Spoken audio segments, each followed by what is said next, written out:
इस अध्याय के रहस्य कि शुद्ध भक्ति ही सबसे बड़ी है को दर्शाती एक बहुत ही सुंदर और आध्यात्मिक कहानी है।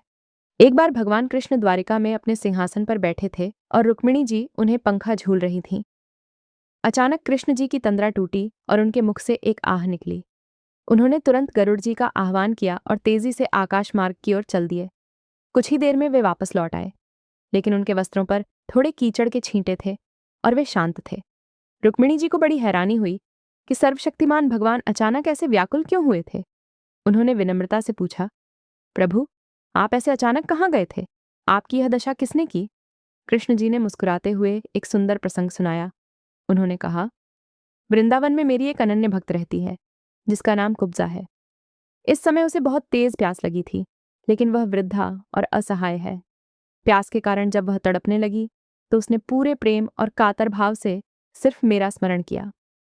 अपने भक्त की उस पुकार को सुनकर मैं खुद को रोक नहीं पाया और वहां पानी लेकर दौड़ा। जब मैंने उसे जल पिलाया तो उसने प्रेम से मेरे हाथों को पकड़ लिया, जिससे मेरे वस्त्रों पर कीचड़ लग गया। मैं उसी भाव में खोया हुआ था। ये सुनकर रुक्मिणी जी ने आश्चर्य से कहा, लेकिन प्रभु, मैं भी तो आपकी अनवरत सेवा करती हूँ, आप मेरे पास ही रहते हैं। कृष्ण जी ने उत्तर दिया, रुक्मिणी, आप जो सेवा करती हैं वह आपके कर्तव्य और सम्मान का भाव है, लेकिन कुब्जा ने जिस तड़प और समर्पण के साथ मुझे पुकारा वह विशुद्ध भक्ति है।